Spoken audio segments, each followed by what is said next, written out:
ጌታ በኢየሱስ ስም እንደዚህ ያነባለሁ ከቁጥር 15 ጀምሮ እኔ እግዚአብሔር የእናንተ ቅዱስ የእስራኤል ፈጣሪ ንጉሳችሁ ነኝ። በባህር ውስጥ መንገድ በማዕበል ውስጥ መተላለፊያ ያበጀ እግዚአብሔር እንደዚህ ይላል። እንደገና ላይነሱ እዚያው እንዲተኙ እንደ ጧፍ ኩስታሪ ረግፈው እንዲጠፉ ሰረገሎችና ፈረሶችን ሰራዊቱና ደጀኑን በአንድነት ያወጣ እንዲህ ይላል። የቀደመውን ነገር አታስቡ፣ ያለፈውን እርሱ።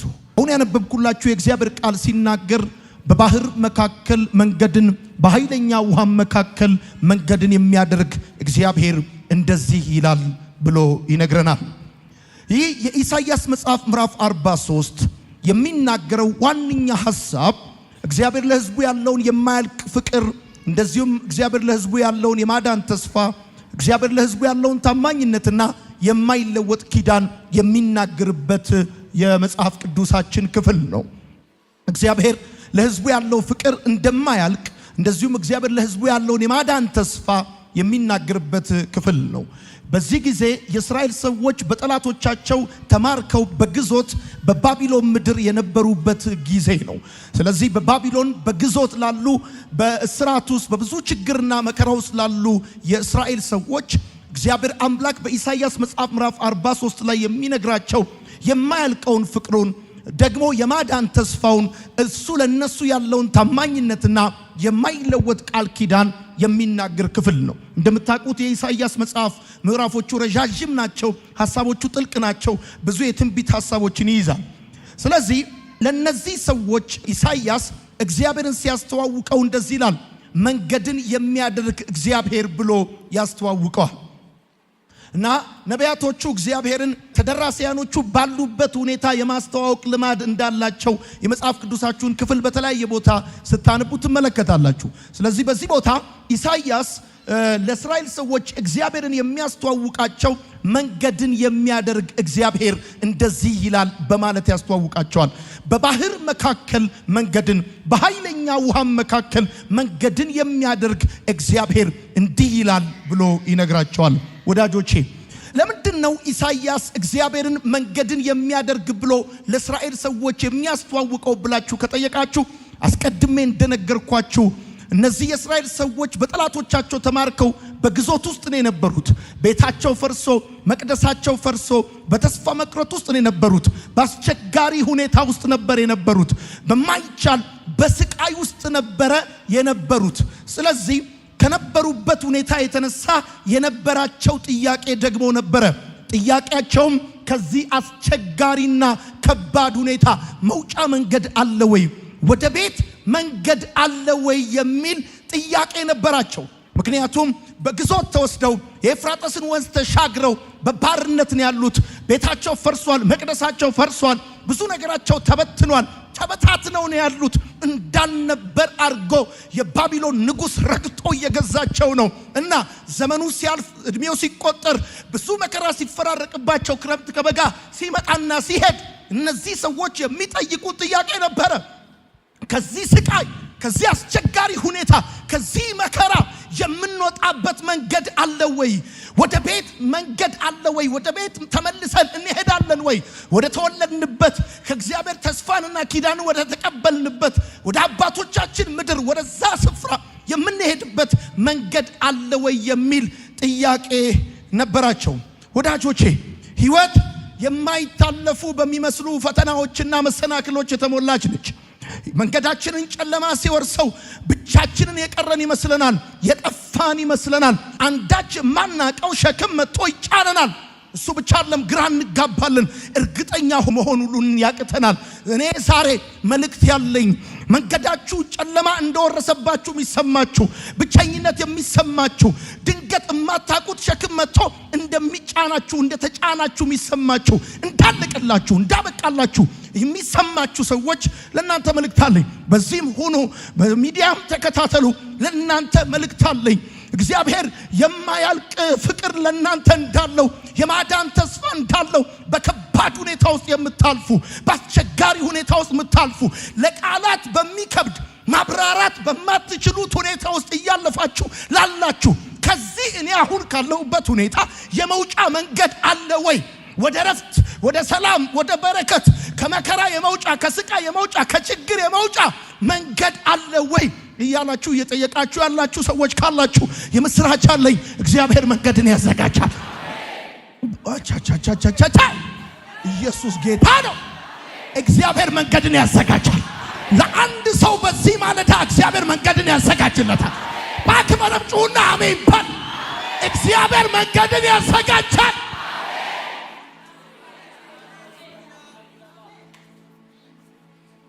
እንግዲህ ለዛሬ ይቅርታ አድርጉልኝ ለእናንተ ማልነግራችሁ እኔ ውስጥ ግን የሚብሰለሰል ጉዳይ አለ። እግዚአብሔር ሆይ ከዚህ ሁኔታ የምወጣበት መንገድ አለ ወይ? አሁን ካለሁበት ሁኔታ እኔ የምወጣበት መንገድ አለ ወይ ብዬ እየጠየቅኩኝ በነበረበት ሰዓት እግዚአብሔር እንደዚህ ያለኝ፣ በባህር መካከል መንገድን የሚያደርግ በኃይለኛ ውሃ መካከል መንገድን የሚያደርግ እግዚአብሔር እንደዚህ ይላል፣ ተቤዥቻለሁና አትፍራ፣ በስም ጠርቻለሁና አንተ የኔ ነህ። በውሃ ውስጥ ባለፍክ ጊዜ እኔ ካንተ ጋር እሆናለሁ፣ አያሰጥምህም። በእሳት ውስጥ ባለፍክ ጊዜ አያቃጥልህም፣ ነበልባሉም አይፈጅህም። እኔ አምላክ እግዚአብሔር የእስራኤል ቅዱስ መድኃኒት ነኝ ይላል። አንተ በደም ጩህና አሜን በል። አንድ አይነት ነገር የሰለቻችሁ ወደ አዲስ ነገር መግባት የምትፈልጉ አሁን ካላችሁበት ሁኔታ መውጣት የምትፈልጉ መውጫ መንገዱ ግን ግራ የገባችሁ ሰዎች እግዚአብሔር እንደዚህ ይላችኋል፣ እኔ መንገድን አዘጋጃለሁ። እኔ መንገድን አዘጋጃለሁ። የምትወጡበትን መንገድ አዘጋጃለሁ። እልፍ የምትሉበትን መንገድ አዘጋጃለሁ።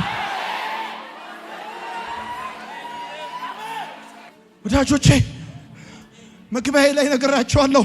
ይሄ ምዕራፍ የሚያወራው እግዚአብሔር ለሕዝቡ ያለውን የማያልቅ ፍቅር፣ እግዚአብሔር ለሕዝቡ ያለውን የማዳን ተስፋ፣ እግዚአብሔር ለሕዝቡ ያለውን ታማኝነት፣ እግዚአብሔር ለሕዝቡ ያለውን የማይለወጥ ኪዳን ነው የሚያወራው። ሄሎ በዛ አስቸጋሪ የብቸኝነትና የመከራ ህይወት ውስጥ እያለፋችሁ ያላችሁ ሰዎች ከኪሳችሁ ያለው ገንዘብ ቢያልቅም እግዚአብሔር ለእናንተ ያለው ፍቅር ግን አላለቀም። ሰዎች ለእናንተ ያላቸው ነገር ቢያልቅም እግዚአብሔር ለእናንተ ያለው ፍቅር ግን አላለቀም። በደንብ አድርጋችሁ አሜን በሉ። አሁን ካላችሁበት ሁኔታ የምትወጡበት የመዳን ተስፋ አላችሁ። ማነው ተስፋ የላችሁም ያላችሁ? ማነው ተስፋ የለም ያላችሁ? ማነው ትጠፋለህ ያለ? ማነው አብቅቶላል አልቆላል ብሎ የሚነግርህ ማነው? እኔ መልእክት አለኝ። ገና የመዳን ተስፋ አላችሁ። እግዚአብሔር ማንም ባይታመንላችሁ እግዚአብሔር ይታመንላችሁ። ማንም ባይደርስላችሁ እግዚአብሔር ይደርስላችኋል። በማይለወጥ ኪዳን የሚወዳችሁ አምላክ አላችሁ። እግዚአብሔር መንገድን ያዘጋጃል። ወዳጆቼ ቅድም እንደነገርኳችሁ መንገዳችሁ በጨለማ ሲዋጥ ህይወት የማይታለፉ በሚመስሉ መሰናክሎችና ፈተናዎች የተሞላች ናትና ልክ መንገዳችሁ በጨለማው ሲገባ ግራ ሲገባችሁ ባልገባችሁ ሁኔታ ውስጥ እያለፋችሁ ስትመጡ የሚሰማችሁ ነገር አለ። ብቸኝነት እንደጠፋችሁ ይሰማችኋል፣ እንዳለቀላችሁ ይሰማችኋል። ነገር ግን መንገድ አድራጊ፣ ተስፋ ሰሪ፣ ተስፋ ሰጪ፣ ተአምራት ሰሪ የሆነ አምላክ እግዚአብሔር እንዳላችሁ ልነግራችሁ ላስታውሳችሁ ፈልጋል። ወዳጆቼ እግዚአብሔር መንገድን የመፍጠር ታሪክ አለ። እግዚአብሔር በውሃ ውስጥ መንገድን የመፍጠር ታሪክ አለ። እግዚአብሔር በእቶን ውስጥ መንገድን የመፍጠር ታሪክ አለ። እግዚአብሔር በእስር ቤት ውስጥ መንገድን የመፍጠር ታሪክ አለ። እግዚአብሔር መንገድ የመፍጠር ታሪክ ያለው አምላክ ነው። ወዳጆቼ በችግር ዙሪያ መንገድ ማድረግ ያለ ነገር ነው። በችግር ላይ መንገድ ማድረግ ያለ ነገር ነው። በችግር ውስጥ ግን መንገድ ማድረግ ልዩ ነገር ነው ያላችሁ። በባህሩ ዙሪያ አይደለም ያለው፣ እሱ ቢች ዳር ነው። ወይም ደግሞ በባህሩ ላይ አይደለም ያለው፣ በባህሩ መካከል አለ። በኃይለኛ ውሃ መካከል መንገድን የሚያደርግ አለ። በችግራችሁ ዳር ዳሩን ጥግ ጥጉን መንገድ አደርጋለሁ ሳይሆን ያለው እግዚአብሔር አሁን ካላችሁበት ሁኔታ የምትወጡበትን መንገድ እግዚአብሔር አምላክ በዛ በማዕበሉ መካከል ያደርገዋል። በፈተናችሁ መካከል ያደርገዋል። ደግሞ መጽሐፋችሁን ስታነቡ ትዝ ካላችሁ ባህር በእስራኤላውያኖች ዘንድ የሁከትና የረብሻ የክፉ መኖሪያ ምሳሌ ነው። ወዳጆቼ በሁከት ውስጥ፣ በረብሻ ውስጥ፣ በፈተና ውስጥ፣ በማዕበል ውስጥ ያላችሁ ሰዎች ወዳጆቼ መንገድን በችግር ዙሪያ ማድረግ ያለ ነገር ነው። በችግር ውስጥ ማድረግ ግን ልዩ ነገር ነው። እግዚአብሔር እንደዚህ አይነት አምላክ ነው። እንደዚህ አይነት አምላክ ነው እግዚአብሔር። አሜን ነው። እስቲ በደንብ አድርጋችሁ አሜን በሉ። እስቲ በደንብ አድርጋችሁ አሜን በሉ። ይኸውላችሁ ኢሳይያስ በባቢሎን ምድር በግዞት በባርነት ለነበሩ ቤታቸው መቅደሳቸው ለፈረሰባቸው የእስራኤል ሰዎች በባህር መካከል በኃይለኛ ውሃ መካከል መንገድን እንደሚያደርግ ከመንገሩ በፊት ስለ እግዚአብሔር ማንነትና ባህሪ አስታውሳቸዋል። ለምን መሰላችሁ? አይናቸውን ከእግዚአብሔር ላይ አንስተው ሁኔታቸውን እያዩ ጨለማቸውን እያደነቁ ስለነበረ እንደዚህ ይላቸዋል። ቁጥር 15 ላይ እኔ እናንተ ቅዱስ የእስራኤል ፈጣሪ ንጉሳችሁ ነኝ የሚለውን ቃል ቁጥር 15 ላይ ይነግራቸዋል። እኔ እናንተ ቅዱስ የእስራኤል ፈጣሪ ምን እያላቸው ነው? እናንተ በየትኛውም ሁኔታ ውስጥ ኑ፣ ግን በአጋጣሚ አልመጣችሁም፣ በእግዚአብሔር ፕሮግራም የመጣችሁት። ስለዚህ የእርግጠኛ እንድትሆኑለት መጀመሪያ እግዚአብሔር ስለ ባህሪው ይናገራል። እኔ እናንተ ቅዱስ እንከን የሌለብኝ ንጉሳችሁ ነኝ። በእናንተ ላይ ገዢና አስተዳዳሪ አሁን ያላችሁበት ሁኔታ አይደለም። ዛሬም ንጉሳችሁ እኔ ነኝ፣ ገዢው እኔ ነኝ፣ አስተዳዳሪው እኔ ነኝ፣ የማስወጣውና የማስገባው እኔ ነኝ። እግዚአብሔር ንጉሴ ነው የሚል ሰው ካለ አሜን ይበል።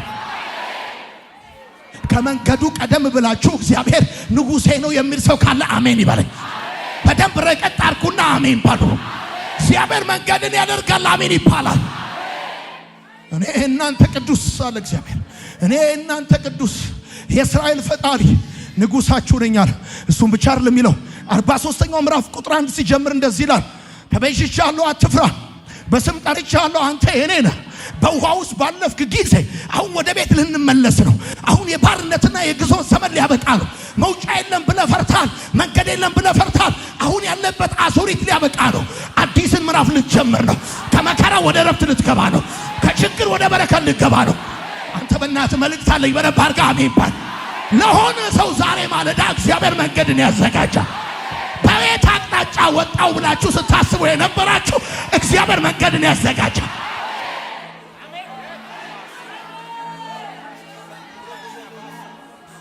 እኔ ምንም ልረዳችሁ አልችልም። በቃ ይቅርታ አድርጉልኝ። በሆነ ጊዜ አንዴ እንክ ሆናለሁ። እግዚአብሔር መንገድን ያዘጋጃል። እግዚአብሔር መንገድን ያዘጋጃል። እና እንደዚህ አለ፣ ተቤዥቻለሁ፣ አትፍራ፣ አትፍራ፣ አትፍራ። ያለበት ሁኔታ ውስጥ አትሞትም። ህይወት እንደዚህ እንደሆነ አያበቃም። ተቤዥቻለሁ፣ ዋጋ ከፍዬብሃለሁ። እኔ ባንተ ላይ ኢንቨስት አድርጌያለሁ። ባካችሁ በደንብ አሚን በሉና ውሰዱ። ተቤዥቻለሁ፣ አትፍራ። ለአንድ ሰው እግዚአብሔር እንደዚህ ይላል፣ አትፍራ ይላል፣ አትፍራ ይላል። አሁን ያለበት ሁኔታ ያልፋል ይላል። አሁን ባለበት ሁኔታ አትሞትም ይላል። ጨለማውን አትፍራ ይላል። ወሬያቸውን አትፍራ ይላል። ሰራዊቱን አትፍራ ይላል። እግዚአብሔር እኔ እረዳለሁ ይላል። ተቤዥቻለሁ፣ በስም ጠርቻለሁ። አይ ኖ ዩ ቬሪ ዌል። እንትና አልልህም፣ በስም ጠርቻለሁ። በደንብ አውቃለሁ። ከልጅነት እስከ እውቀት አውቃለሁ። በመጣበት ዘመን ሁሉ አውቃለሁ። ከዛ ወዳጆቼ እንደዚህ ያለ የእግዚአብሔር ካንተ ጋር መሆን ልዩነት ያመጣል። የእግዚአብሔር ካንተ ጋር መሆን ልዩነት ያመጣል። እንደዚህ ያለ በውሃ ውስጥ ባለፍክ ጊዜ እኔ ካንተ ጋር ሆናለሁ። አያሰምጥህም፣ አያሰምጥህም። ሌላው ላይ የሚሰራ የተፈጥሮ ሕግ አንተ ላይ አይሰራም። እኔ ካንተ ጋር ሆናለሁ፣ አያሰጥምህም አለ። በእሳት ውስጥ ባለፍክ ጊዜ አያቃጥልህም፣ ነበልባሉም አይፈጅህም። እኔ አምላክ እግዚአብሔር የእስራኤል ቅዱስ መድኃኒት ነኝ። የሰማኝ ሰው ካለ አሜን ይበል። በእሳቱ ዳር ዳር መንገድ ማድረግ ሙቀት ለማግኘት ነው። በእሳቱ ዳር ዳር መንገድ ማድረግ ሙቀት ለማግኘት ነው። በእሳት ውስጥ መንገድ ማድረግ ልዩ መንገድ ልዩነት ነው። በውሃው ዳር፣ በባህሩ ዳር፣ በማዕበሉ ዳር እንደዚህ ያለ በኃይለኛ ውሃው መካከል መንገድን አደርጋለሁ። እኔ የሆኑ ሰዎች ከዚህ ቃል በኋላ ካሉበት ሁኔታ የሹራብ ክር ተመዘው እንደሚወጣ ተመዘው ይወጣሉ።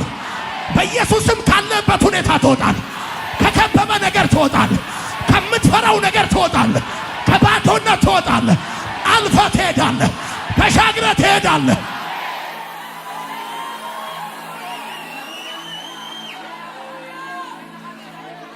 በባህሩ ዙሪያ አላለም፣ በባህሩ ውስጥ አለ። በኃይለኛው ውሃ ዙሪያ አላለም። በኃይለኛው ውሃ ውስጥ መንገድን አደርጋለሁ። እንዳትፈራ እንዳትደነግጥ እግዚአብሔር መንገድን ያዘጋጃል። የሆኑ ሰዎች ከዚህ ቀን በኋላ የትምህርት በር ይከፈትላቸው፣ የሥራ በር ይከፈትላቸው፣ እግዚአብሔር መንገድን ይከፍታላቸው። እንደዚያ ለሚቴል እግዚአብሔር አምላክ የእስራኤልን ሕዝብ እንዴት እንዳዳናቸው መጽሐፍ ሲናገር እንደዚህ አለ። ቸርነትን አላሰቡም፣ በቀይ ባህር አመጹብህ፣ አንተ ግን ኃይልን ትገልጥ ዘንድ ስለ ስምህ አዳንካቸው። ለእስራኤል ሰዎች በቀይ ባህር መንገድ የከፈተላቸው ቸርነትን አስበው አይደለም። መጀመሪያ ላይ በመንገዳቸው መጀመሪያ ቀይ ባህር ላይ አመጹብህ፣ አንተ ግን ኃይልን ትገልጥ ዘንድ ስለ ስምህ አዳንካቸው፣ መንገድን ከፈትክላቸዋል።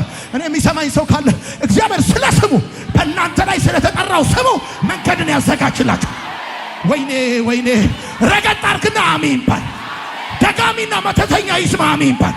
እግዚአብሔር ስለ ስሙ መንገድን ያዘጋጅላቸው። የእስራኤል ሰዎች አምፀው ከተሻገሩ አንተ አምነኸው የምትቀርበት ምክንያት የለም። የእስራኤል ሰዎች ቸርነቱን ረስተው ከተሻገሩ አንተ ቸርነቱን እያሰብክ የማትሻገርበት ምክንያት የለም። አንድ ሰው ይህን ቃል ሲሰማ ከወዲህ ማዶ ነበረ፣ ከዚህ ቃል በኋላ ግን ከወዲያ ማዶ ይሆናል፣ ከከፍቶ ማዶ ይሆናል።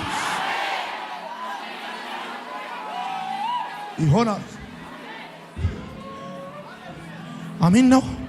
ሴ አሜን። በደንብ አድርጉና አሜን በሉ። ግዴላችሁ፣ እኔ ብዙ ሰዓት አልወስድባችሁም። አሜን በሉ። እግዚአብሔር ለእናንተና ለልጆቻችሁ መንገድን ያዘጋጅ። እግዚአብሔር ለእናንተና ለቤታችሁ መንገድን ያዘጋጅ። ከመከራ የምትወጡበት መንገድ ይዘጋጅ። ከችግር የምትወጡበት መንገድ ይዘጋጅ። ከለቅሶ የምትወጡበት መንገድ ይዘጋጅ።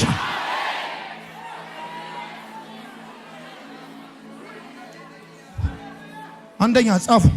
አንደኛ እግዚአብሔር በምድረ በዳ ውስጥ መንገድን ያዘጋጃል። የሰው መንገድ መድረሳችንን ታሳቢ ያደረገ ነው። የሰይጣን መንገድ መሰበራችንን ታሳቢ ያደረገ ነው። የእግዚአብሔር መንገድ ግን መሰራታችንን ታሳቢ ያደረገ ነው። እግዚአብሔር በምድረ በዳ ውስጥ መንገድን ያዘጋጅላችኋል። ወዳጄ ራስን በምድረ በዳ ውስጥ ስታገኘው የጠፋ እንዳይመስል የጠፋ እንዳይመስል። እንደው በጣም የምወደው ቃል እንደዚህ ይናገራል። ሁልጊዜ ይመራሃል። ፀሐይ ባቃጠለው በደረቅ ምድር ፍላጎትን ያረካል። አጥንቶች ይበረታል። አንተም በውሃ እንደረካ የአትክልት ስፍራ ትሆናለህ። በምንጩም እንደማይቋረጥ ወንዝ ትሆናለህ። እግዚአብሔር ሁልጊዜ ይመራሃል። ፀሐይ ባቃጠለው ምድር ፍላጎትን ያሟላል። እግዚአብሔር ሁልጊዜ ይመራሃል። በዚህ ጋር ሂድ፣ በዛ ጋር ሂድ፣ አሁን ውጣ፣ አሁን ግባ፣ አሁን ተቀመጥ ይላል። ከዚህ ሁኔታ ተለይ ይላል። እግዚአብሔር ሁልጊዜ ይመራሃል። ክረምትና በጋ፣ ጠዋትና ማታ ይመራሃል። በጊዜውም ያለ ጊዜውም ይመራሃል። ንፋሻማም ደመናማም ሆነ ፀሐያማም ሆነ ሁልጊዜ እግዚአብሔር ይመራሃል። ውጤቱ እንደዚህ ይሆናል። አንተም ፀሐይ ባቃጠለው ምድር ከፍላጎት ትረካለህ። እሱ ብቻ አጥንት ይበረታል። አንተም አለ በውሃ እንደረካ የአትክልት ቦታ ትሆናለህ። ከዛ እንደማይቋረጥ ምንጭ ትሆናለህ።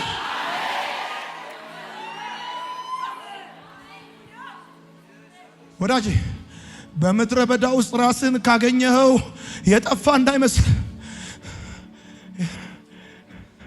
ፀሐይ ባቃጠለው ምድር ውስጥ ከፍላጎት ትረካል። መንገድ የእግር ኮቴ በሌለበት ምድር ውስጥ ከፍላጎት ትረካል። ለምን? እግዚአብሔር ሁልጊዜ ይመራሃል። ልጄ ሆይ በዚህ በኩል ሂድ፣ ልጄ ሆይ በዚህ በኩል ሂድ፣ ና በዚህ በኩል ብሎ ይመራሃል። ዛሬ አንድ ሰው በዚህ ቃል መንፈስ ኮምፓስ እጁ ይገባል። የሆነ እኛ ጉባኤ ማቀው አሚን አለ። እሱን አሚን በደንብ አሚን ባል። እግዚአብሔር ይመራኛል የሚል ሰው አሜን ይባል። ቃሉ እንደዚህ ነው የሚለው። ፀሐይ ባቃጠለው ምድር ከፍላጎት ትረካለ ብቻ አጥንት ይበረታል። አንተም በውሃ እንደረካ የአትክልት ስፍራ ትሆናለህ። ከዛስ ምንጭ እንደማይቋረጥ ውሃ ወንዝ ትሆናለህ። እግዚአብሔር ይመራኛል እንደዚህ ይሆናል የሚል ሰው አሜን ይባል። ካለ አሜን ይባል። እግዚአብሔር ይመራሃል። እግዚአብሔር በምድረ በዳ ውስጥ መንገድን ያደርጋል። ወዳጄ የሰው መንገድ መድረስን ታሳቢ ያደረገ ነው። የሰይጣን መንገድ መሰበራችንን ታሳቢ ያደረገ ነው። የእግዚአብሔር መንገድ ግን መሰራታችንን ታሳቢ ያደረገ ነው። እግዚአብሔር በምድረ በዳ ውስጥ ይመራል። ወዳጄ ስትጓዝ ጭው ባለ በረሃ ውስጥ ነው። ግን ይገርማል፣ ከፍላጎት አትጎልም፣ ትረካል። የምትለብሰውን፣ የምትበላውን፣ የምትጠጣውን፣ ለሰዎች ፕሮቫይድ የምታደርገውን፣ ለህይወት የሚያስፈልጉ ቤዚክ የሆነ ነሰሰሪቲ የሆኑ ነገሮች ሁሉ እግዚአብሔር ፕሮቫይደር ለምን ይመራል? በየት በኩል ብትራመድ ነገሮች እንደሚቀኑና እንደሚቃኑ ጋድ ኖውስ። ዩኒቨርስን የማይ እግዚአብሔር በየት በኩል መሄድ እንዳለብህ እኮ ዛሬ ይሄን ቃል ስናገር እኔ አንድ ሰው ወንበሩን ሰብሬ ከፍላለሁ ነበር ምለው። ለምን መሰለ?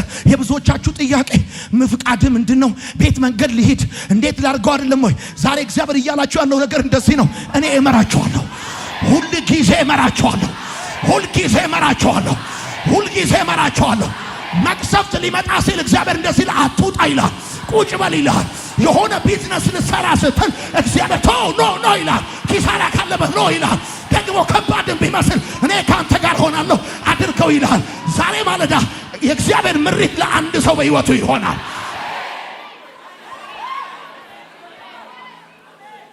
እግዚአብሔር መልአኩን ልኮ አጋር ከውሃ ምንጯ ጋር እንደተገናኘች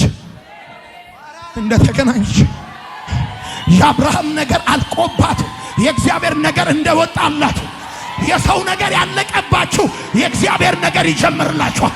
የእግዚአብሔር ነገር ይፈልቅላችኋል። ወዳጄ የሰው ድል ፋንታ ያልቃል፣ የሰው ስጦታ ያልቃል፣ የሰው አይዞነት ያልቃል፣ የሰው ካንተ ጋር መሆን ያልቃል። ልክ የሰው ሲያልቅ የእግዚአብሔር መውጣት ይጀምራል። ዛሬ ማለዳ ባርካችኋለሁ። አጋርን ያገኛት መልአክ ያገኝሻል። አጋርን ያገኛት መልአክ ያገኝሻል፣ ያገኛል በኢየሱስ። ውሰዱት ይሄን ቃል ውሰዱ። እዩት ይሄን ቃል ተመልከቱት። ቀና በሉና ተመልከቱት። ቀና ብላችሁ እግዚአብሔር ሁል ጊዜ ይመራሃል። ይመራሃል ማለት ነው። እግዚአብሔር ይመራሃል፣ ሁል ጊዜ ይመራሃል። እግዚአብሔር ከፊት ለፊት ሆኖ ይመራሃል። እግዚአብሔር ሲመራ ከኋላ አይደለም፣ ከፊት ነው የሚመራ። ደመናው ከፊት ሲራመድ ታየዋለህ። እግዚአብሔር ሁል ጊዜ ይመራሃል። ፀሐይ ባቃጠለው ምድር ፍላጎትን ያሟላል።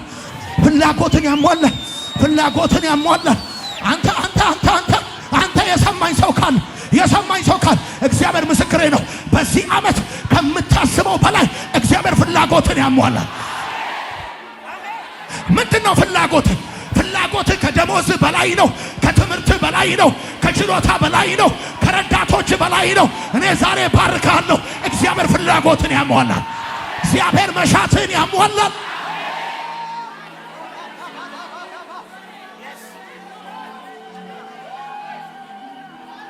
በቃ እርዱኝ ይረዳቸዋል ነው ነገሩ። ግዴላቸውም እርዱኝ ይረዳቸዋል። እግዚአብሔር ፍላጎትን ያሟላል። በምድረ በዳ ውስጥ እግዚአብሔር መንገድን ያዘጋጃል።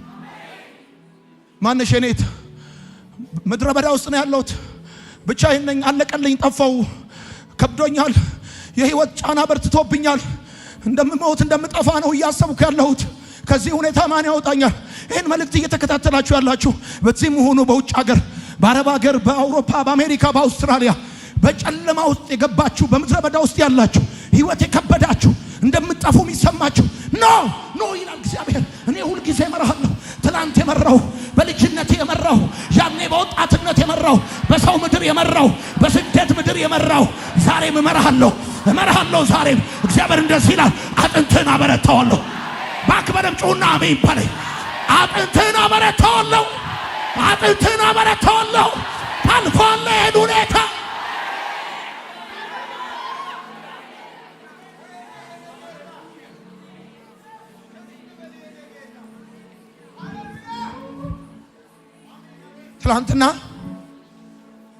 ትላንትና ይሄንን ቃል እንዳነበብኩ መሽቶ ነበረ። ከንባብ ክፍል የወጣሁና ዶይ የተኛችበት ሄጄ ቀሰቀስኳት። መብራቱን አብሬ ያልኩት አብራችሁ እንደዚህ የሚል ቃል መጥቶልሻል። እግዚአብሔር ሁል ጊዜ ይመራሻል። ሁል ጊዜ ይመራል። ፀሐይ ባቃጠለው ምድር ፍላጎትህን አሳካዋለሁ፣ ሞላለሃለሁ። አጥንት ይበረታል። አንተም በውሃ እንደረካ የአትክልት ስፍራ ትሆናለህ። ደከመህ አይደል? አቃተህ አይደል? ሁኔታዎች ከምታስባቸው በላይ ናቸው አይደል? የምታልፍበት ሁኔታ ከባድ ነው አይደል? እግዚአብሔር እንደዚህ ይላል፣ እኔ ሁልጊዜ ማለት ነው። ስትችል ብቻ አይደለም፣ ስትጸልይ ብቻ አይደለም፣ ሲሳካል ብቻ አይደለም፣ ስታውቅ ብቻ አይደለም፣ ሳታውቅም ሲኖርህ ብቻ አይደለም፣ ሳይኖርህም እመራሃለሁ፣ ከፊትህ ሆናለሁ፣ እመራሃለሁ። አጥንቶች ይበረታል። ፀሐይ ባቃጠለው ምድር፣ እጽዋት በሌለበት ምድር፣ ጥላ በሌለበት ምድር በውሃ እንደረካ የአትክልት ቦታ አደርግሃለሁ። እንደማይቋረጥ ምንጭ ትሆናለህ። እኔ አበረታለሁ።